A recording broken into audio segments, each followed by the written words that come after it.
This is the Gauntlet podcast. My name is Jason, and today I am joined by game designer and publisher Kyle Simons from Samjoko Publishing. Hi, Kyle. Hi, thanks for having me on. Listeners, you might know, most likely you're going to know Kyle from his Powered by the Apocalypse superheroes game, Worlds in Peril, which was successfully kickstarted. Gosh, I guess it's been about 3 or 4 years now, right? I think 3. And I'm getting ready to run it soon. I'm pretty excited. And also he is the publisher of a game called Magicians, which is a language learning game, a Korean language learning game, right? Yeah. For Koreans to learn English or the other way? The other way around. Got it. Okay. And currently Samjoko has, as of the day of this recording, they're a few days into their new Kickstarter for the Veil Cascade. They also published the Veil cyberpunk role-playing game. So Kyle, thanks for being on the show. Today we're going to be talking about Operators, a game that you currently are, I think, just in the middle of creating, right? Like you're kind of, where are you at with Operators right now in terms of just like the draft? I think it's getting pretty solid, like, since we last looked at it. Like, mechanically, it's doing a lot of what I like at the table, so that's good. But, like any project, I guess, like, the rest of it is the hard stuff, right? Like, actually writing it, actually making sure other people will have that experience at the table, right? Right. Listeners, just for context, I know about the game. I've read through some of the draft text that Kyle has so far that he's using to play test. And I think the game is really, really cool. I know it's not quite ready yet, but I was pretty excited to get you on to talk about it because I think it's doing some pretty neat things. Why don't we go ahead and just give us an overview of what, is it the Operators or Operators? I'll make sure I get that right. Just Operators, yeah. Operators. Give us an overview of what Operators is all about. All right, so Operators I started on basically because I wanted to have a game that was all about like a thriller RPG. So if I wanted to play Mission Impossible or Jason Bourne or a crazy mix of the two or something like that, that is what I go to play it. Like I'm a really fan of a lot of other games like Delta Green or Night's Black Agents or something, but I think they focus a lot on like the conspiracy aspect of it, you know, like unraveling the mystery and stuff. And this one, I just wanted it to be really fun, really fast paced, like very lean, like has all the stuff cut out of it, like a Soderbergh movie or something like that. So our references are, you said Jason Bourne, high level, like kind of action spy thriller type things. Yeah. I guess the big question, I know this is one of the things from talking to you that you've been, kind of trying to tackle with the game is, I don't think we have a lot of this in role-playing games. There are spy games out there and there are, like you said, we have games like Night's Black Agents that focus on like conspiracies and things like that. And often with like a supernatural twist, right? Like we have these sort of like agent games, these mission based kind of, highly competent agent type games. But I don't think we really have one that's like Jason Bourne, where it's really all about like his competency and his ability to move through difficult technical problems, right? I'm curious, like, how are you handling that, either in the mechanics or just in the text as a general matter? Sure. I think there's a couple of ways to do that. There's the mechanics that I've created for Operators for that is like the core of the game is rolling 4 fate dice, and then you use them as rich dice more instead of like fate dice. So what I mean by that is it's all player facing. So they roll 4 dice, fate dice, and they look for pluses, and they are looking for the number of pluses they have in their stats. So let's say I have like a 1 in shooting, then I need 1 plus to succeed. Anything over that is gravy. And then the GM is always looking for minuses. So minuses are what the GM uses as complications. So like 1 minus would be 1 complication, 2 would be another or more severe. And what that does for the system is pass or fail. The GM has to introduce complications and then the player has to narrate through them. So it's kind of like playing like this improvised set of sequences that you see in a lot of action thrillers. And then like the biggest challenge for me, there's a lot of them, I guess, but when I'm trying to recreate one of these, like, especially Jason Bourne, like one of those like really kinetic fight scenes or something in an RPG, I just have a lot of difficulty because I have like zero knowledge about fighting, right? Like I don't fight. I don't watch fights or like MMA or anything like that. But I'd like to be able to narrate a good scene in an RPG, especially in this kind of game. So I've got cards for that, and they're called fight cards. And it's just a deck of moves that are inspired from Jason Bourne, basically like Muay Thai and Jeet Kune Do and stuff like that. And it's just a set of, it just moves on each card, and then you just essentially you just flip them over, you roll dice and assign the dice to them, and then you use that to narrate the fight scene. So it's just to get the creative juices flowing, I guess. Like you just narrate how that one, move or one blow connects to the next one. And I find that helps a lot. So it sounds like you've got like essentially two mechanical layers, I guess, for lack of a better way of putting it. You have the one that's based off rich dice mechanics using fate dice. And I want to talk about that concept or that term, rich dice, because you said it earlier. And I don't, it's not something we've actually really talked about much on the Gauntlet podcast. It might be helpful to sort of unpack that for listeners a bit. And then I gather that handles does that handle just basically anything that's not a fight, like breaking into a security system or something like that? Yeah, essentially. So the only time you bust out the fight deck is when you're facing an opponent that is as good as you, basically. Yeah, you want the players to feel competent, right? And you don't do that by like making them, go toe to toe with a mook with like the deck every time, right? So so you only do that for like those key fight sequences, like in Jason Bourne when he meets like another operator or another asset or something, and they have to fight it out. A boss fight type thing. Exactly. Whatever, right? Yeah. I'm liking that. So essentially you've got your rich dice mechanic that kind of takes care of essentially most things, and then when you get to the big boss fight, you have the little cards. That's pretty good. I'm reminded a lot of, and you can decide whether you think this is a positive or negative comparison, but I'm reminded of Burning Wheel, right? Where in the Burning Wheel, you have that one subsystem fight, which is reserved for, well, ideally, you wouldn't want to do it all the time, ideally reserved for like the big boss showdown. I'm curious. I'm really curious to see this card thing that you've worked out. I think that's the part of the game that I haven't seen yet, but I like the idea of like giving the boss fight, giving the final encounter, or giving the encounter that's like the big, like narratively important encounter. I like the idea of that. Yeah. Having some weight to it. Right. I think that's really fun, because I think what I find is that, for example, when I run Dungeon World, I like to abstract the fights a lot. Like I'll lean on just a few dice rolls to resolve a fight, and we're in and out of there in like 5 or 10 minutes. Right.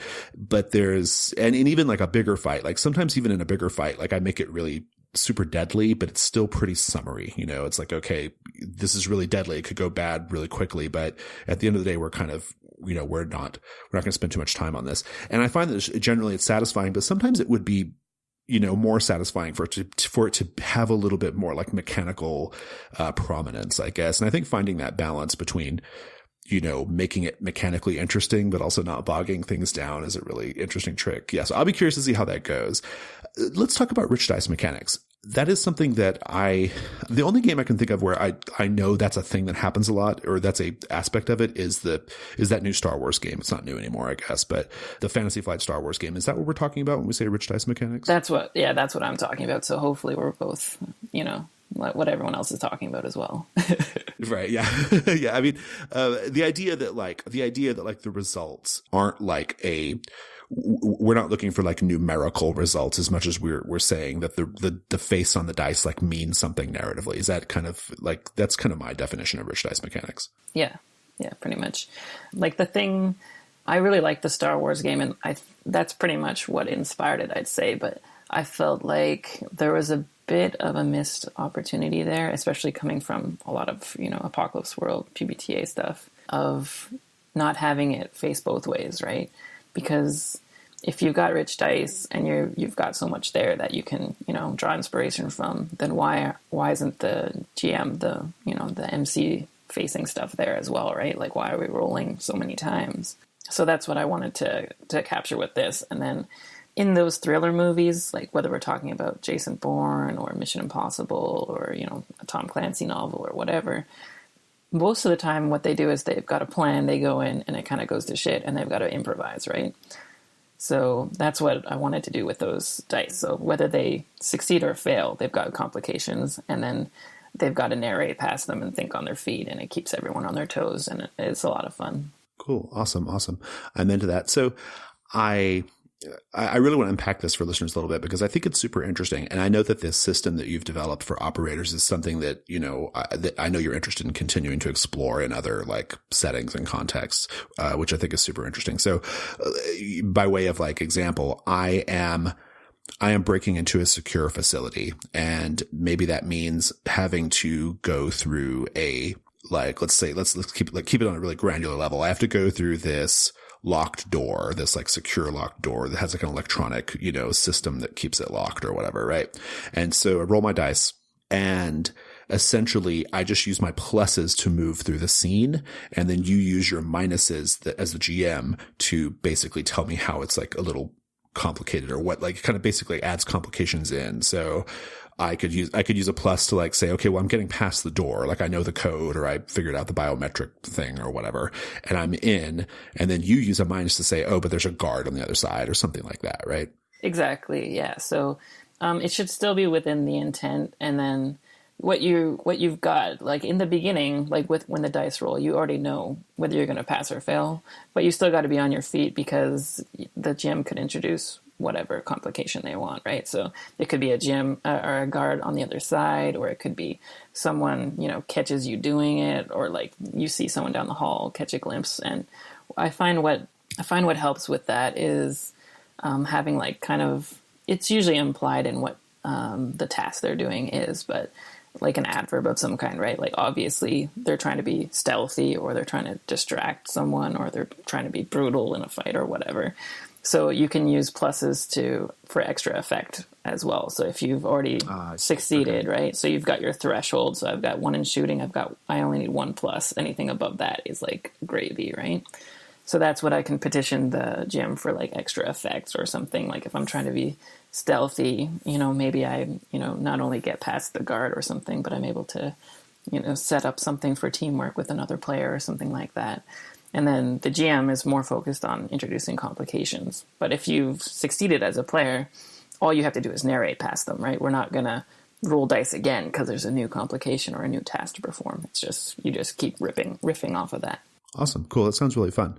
It sounds really fun. And and I have to say, I can't say I don't think I've seen anything that uses fate dice in this manner. This seems pretty unique to me. And I like the idea of this use for fate dice, because I have a lot of fate dice and I have no desire to play fate. I don't know. So I don't know how this has happened to me in my life, like that I've ended up with so many fate dice that I don't dice for a game I don't want to play. And, or at least not a lot. I'll play fate under certain circumstances, but, so this is cool. I'm into this. Okay. Well, so in terms of like going back to the setting a little bit, because this is something I'm curious about. What kinds of textual support are you planning for making sure that GMs have the tools they need to facilitate a story in this setting? Because like for myself, for example, I don't really have a lot of like references like for these types of films, and maybe it means I shouldn't run the game, but like I haven't seen the Jason Bourne movies. I only know about them in a sort of surface way. Right. But, I have a certain degree of like pop culture, archive to rely on, I suppose. But what are you going to have in the text in terms of like either scenarios or like support material to help facilitate the setting? Okay. So a lot of what I think about in my games is, support for GMs. 'Cause I think a lot of it should be codified, especially because, Apocalypse World made me think about it so much. So I think the more you can get in the book and the more it can be codified and mechanized, the better. What I've really done is try to make it a more collaborative process. So instead of like trying to come up with, a particularly crazy conspiracy theory or a mystery or something, all the GM really has to do to create a through line for everyone is to create the villain.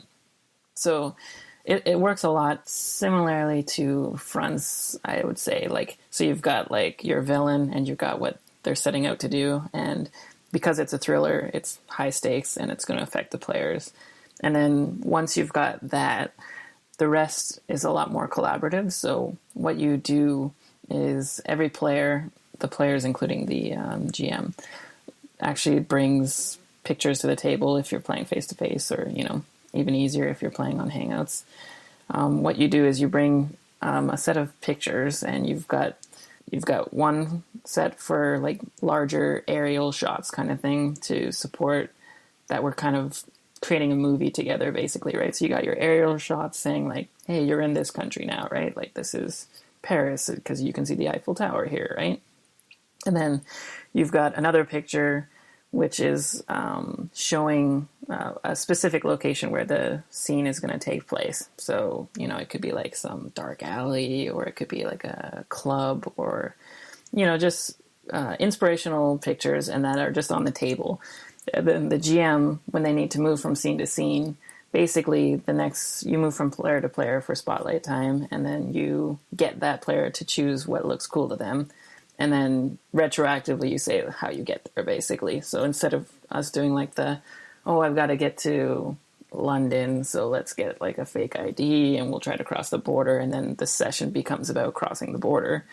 What you do is you just say like, we're there now, and this is why, right? Like, because we found like this ring in this guy's pants, and that brought us to DNA evidence that led us there, or whatever, right? Right, yeah. So it's supposed to be more just off the cuff, fun. Like, basically, in any thriller, the villain's pretty much the same, right? International criminal arms dealer who wants to, you know, detonate a nuclear bomb to increase like the prices of something, right? High stakes, and he's a ruthless, cold-hearted guy or whatever. Another thing I wanted to do for the GM is have like a pacing sheet, so it would actually follow like the pacing of a movie, because not only will it set up like things with the villain, because I actually wanted stuff like being able to show a villain off screen, like to show like, hey, this guy's ruthless because he just, you know, shot one of his minions or whatever, right? So I wanted that.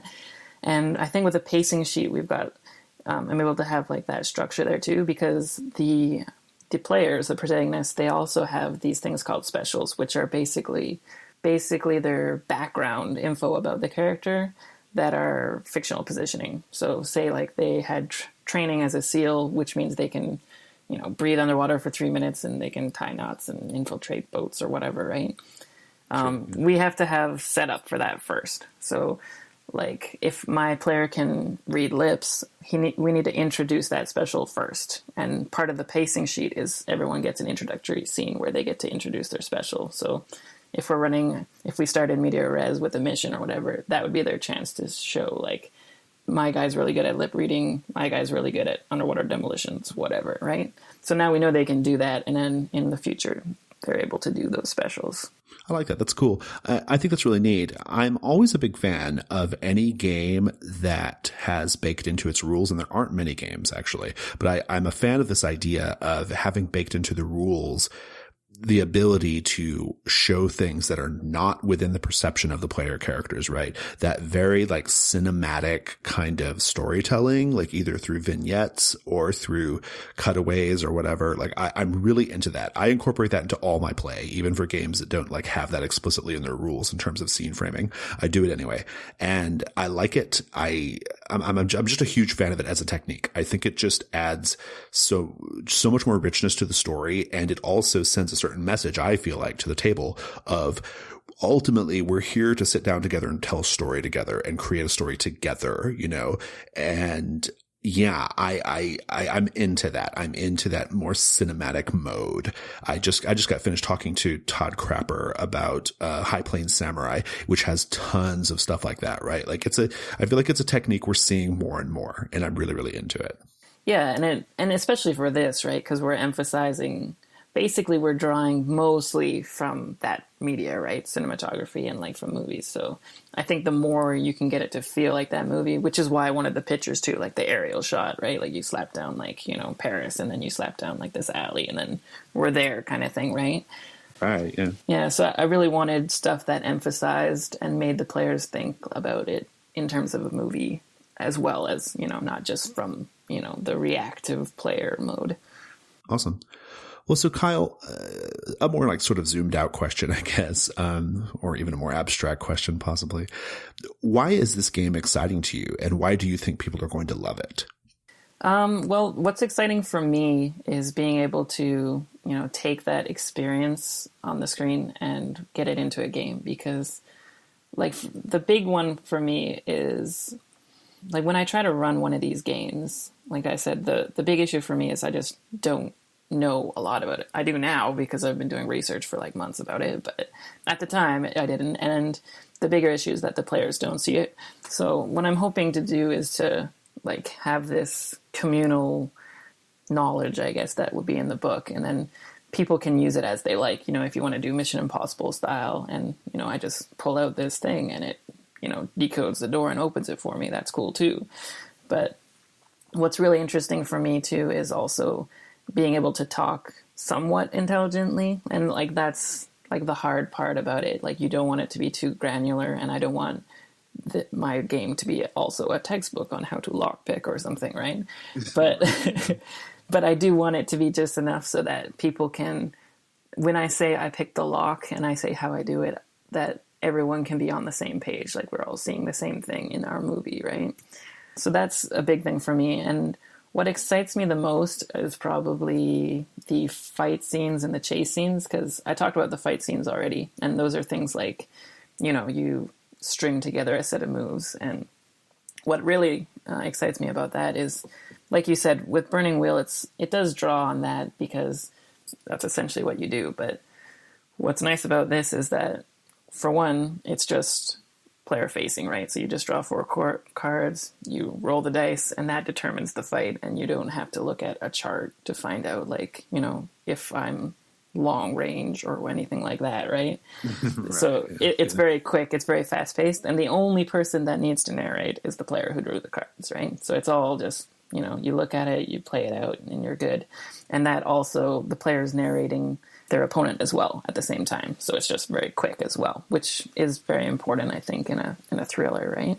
Well, and also, and again, it also kind of goes back to this like idea of like cinematic storytelling, right? I mean, the player is essentially like the other writer in the room who's showing us how this scene goes down, right? And I like that a lot. I think that's pretty cool. They've got more power that way as well. And then, in addition to the fight scenes, there's also the chase scenes, which work pretty similarly. Oh, okay, yeah. So does that also use cards, or is that a different thing? That's cards as well, but instead of things like, you know, like ear slap or flying knee or push kicks or whatever, the only person that draws cards is the person who's running away, and they set up obstacles, and the cards could be things like, you know, like do something dangerous or time it right. So if you like, you know, time it so that they run past a train as it's going by and you can't follow them or something like that.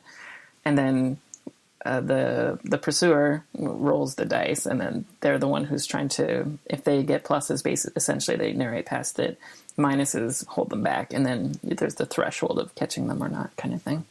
Cool. Awesome. Well, so it might be a little early for this, but what are your eventual plans for operators? I mean, I know you're still getting the text into shape, but beyond that, like, what are you hoping to do? Like I said, I think the mechanics side of things is getting pretty solid. So what I'm hoping to do is set up a quick start. I think something a little bit leaner. So like a lot of the mechanics basically, and see if that will generate the similar experiences at other tables. And while that's happening, I'll probably work on locking down the text and getting all that technical stuff, whittle that down into something that's actually more interesting and more usable and manageable. And then, of course, I am hoping to kickstart it. It's going to be probably the most ambitious Kickstarter because it's essentially, you know, the book and the cards. So it's basically double everything, right? Yeah, I'm interested. I know already, just because of your guys' reputation for, like, you know, high quality artwork and production values and stuff. Like, I'm envisioning like how this one's going to go based off what I know about the game and our conversation today. And yeah, it does seem like it's going to be an ambitious one, but I'm excited to see it. You showed us some art, didn't you? In our Slack, I feel like we had some. Yeah, I've got a cover. It's really nice. Like it's like a really, really beautiful piece. Like I think we were all just like, wow. Like it does not look like it just, I don't know. It just looks super, super high quality. I think it's going to be cool. Yeah, I'm pretty excited about it. And then I do actually have already a bunch of the fight cards and stuff done up. But since art is so expensive, a big part of the Kickstarter is going to be, you know, getting more art. Awesome. Well, we will keep our eyes open for operators as you kind of move through it. Particularly, I think we'll, obviously once you have like something ready to go that people can help you out in terms of like play testing and stuff, we'll make sure we put all the appropriate links on this episode and in our community and stuff. Is there anything else you want to say about operators before we keep going? So my goal is I'm hoping to have a Quickstarter ready by the time this drops. That would be pretty nice of me, wouldn't it? Yes, hopefully by the time this episode drops, there will be a quick start. We shall see. Maybe we'll make that be the case so that this episode won't drop until there's a quick start. No, that's awesome. I'm super looking forward to operators. I think it's going to be badass. Let's go ahead and go to Giving Me Life. Hi, this is Paul. I'm jumping in to say a few words.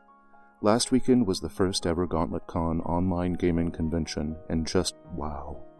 Nearly 100 games in 3 days, over 280 hours of games played, scores of happy gamers buzzing about this hobby we love, hours upon hours of amazing games on the Gauntlet YouTube channel for the world to see how amazing this hobby can be, and 10 hours of panels.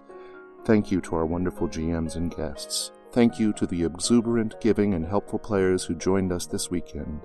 Thank you to the help desk who did so much more even than what was obvious. Thanks to Jason Cordova for having the faith that the Gauntlet community would step up, would be generous, and loving, and kind, and enthusiastic. Thanks to Kate Bullock, who co-organized this con despite having so many other irons in the fire. Her experience, creativity, and understanding really showed throughout the weekend. And thanks to Rich Rogers, who lavished the same care and dedication on GauntletCon that he does with everything he loves. You all rock the entire Casbah. I'm going to close with some words that Rich posted on Google+. GauntletCon was the most pure expression of the Gauntlet community. Exciting games, giving players who put their emotions on the line, hard-working GMs, a thoughtful community. This is what we do. This is who we are. Because we love this hobby, and we're here to play games and be awesome together. Thank you.